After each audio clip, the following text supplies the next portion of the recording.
Before I start the video, I'm doing a 20,000 subscriber giveaway where I'll be giving away either a $20 Nintendo eShop gift card or 1 year of Nintendo Switch Online.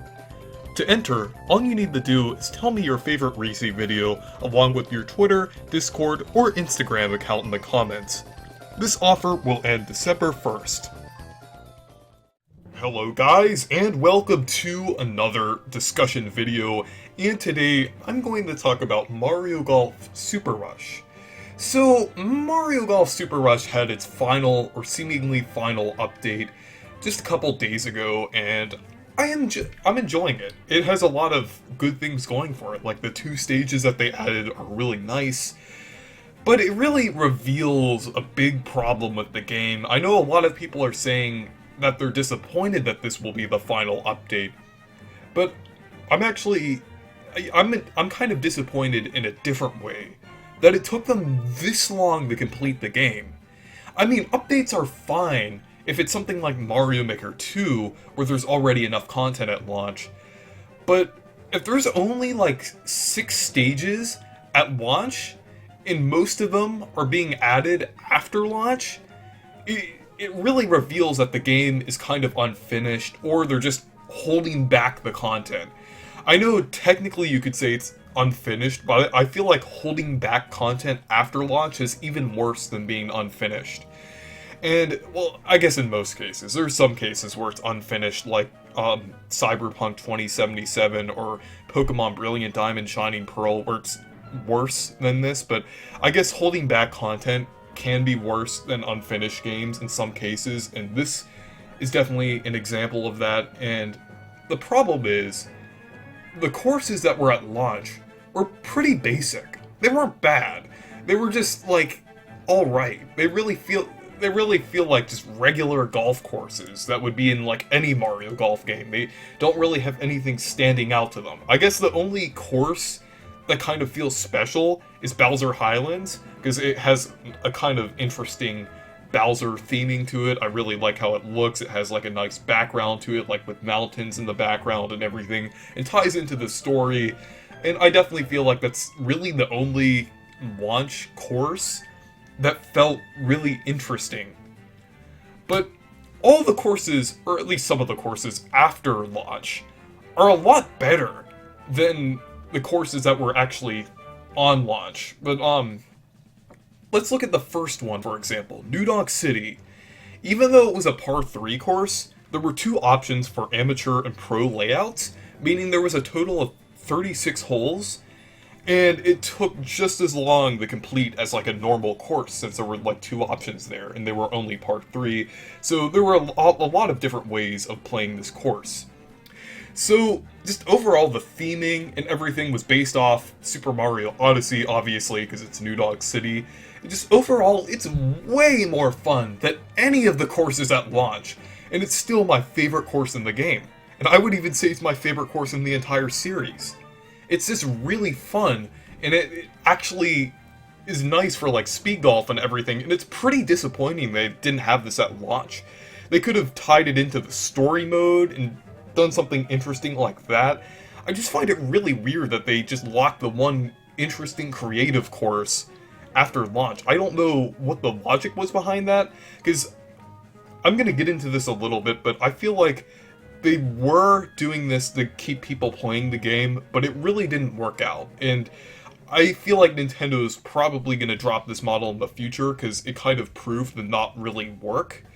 So, before we get into that, let's talk about the rest of the courses. So the next update brought Blustery, Basin, and Spiky Palms. Even though these courses were alright, I mean, they weren't as good as like New Donk City and the next 2 that I'm going to talk about, but I still would say that they're a little more interesting than the launch courses, except maybe Bowser Highlands. I mean, when the update first came out, I did think they were a little basic, but I do think they're alright. I do think they're just a little more involved than the launch courses, but not much. But it still kind of shows that we're getting really good courses after launch, and I would say that these would have been the best in the game if they were at launch. So, basically, the final 2 courses that were added a couple days ago. And these were really good. I would say they're almost on the level of New Donk City, but these courses are like a little bigger and have a little more content in them.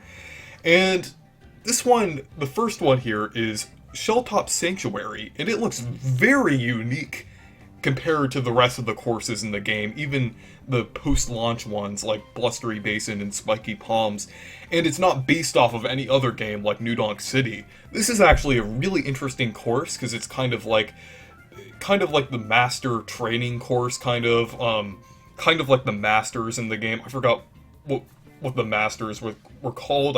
There was like this Master Koopa Troopa in the story mode, and it's kind of based off of that because there's like statues of them.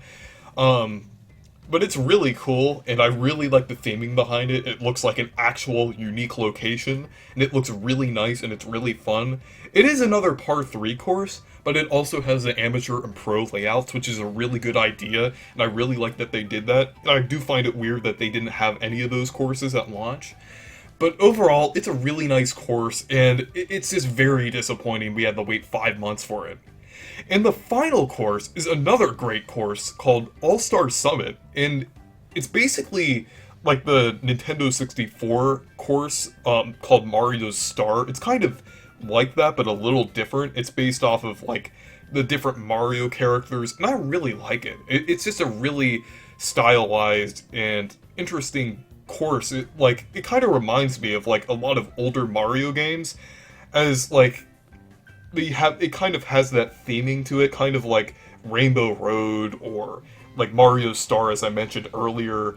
And it's just really nice, and it kind of reminds me of like the Nintendo 64 GameCube era with the aesthetics. Even though it has like the new Super Mario Bros. Hills, it just, like the overall theming to it, like in the background being nighttime and the characters, it kind of still gives off like a very Nintendo 64 GameCube era feel to it.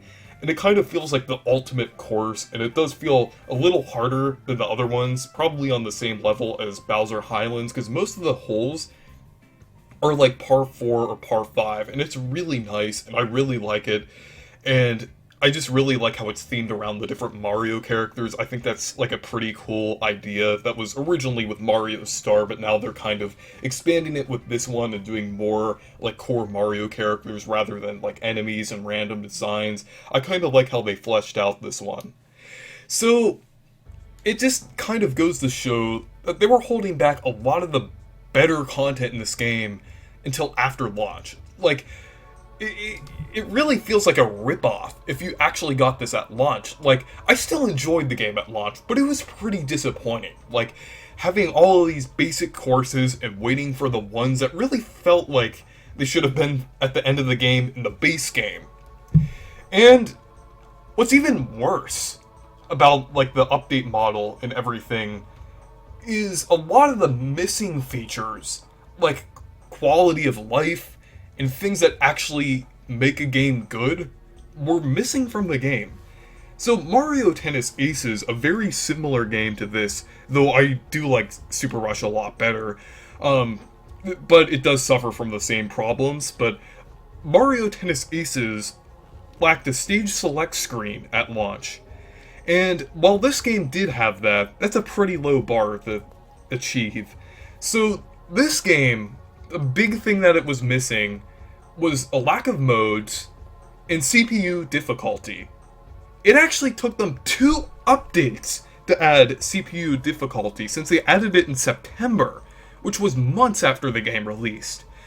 And I really don't see why they added such a core feature to this game months after release. I don't know why it doesn't seem like they were like making that, like they were actually adjusting it and everything. It kind of felt like it was basically already in the game, in the files of the game, but they just didn't unlock it through an update and everything. It really feels like they were just holding back like core features like CPU difficulty until September, because I feel like it definitely was in the game already, because at launch, like, I think the characters were either automatically set to, like, harder or easier, because some characters were, like, really hard, some were easy and everything. And it's just really weird how that worked. I I think CPU difficulty still was in the game and everything since, but it was just like randomly assigned.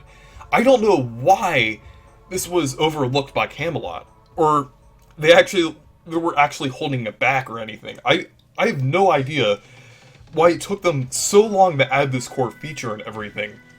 And another thing, like I mentioned, was with modes. And it took them 2 months to add ranked matches and like random matches online. Because you had to manually enter rooms online if you wanted to play games online.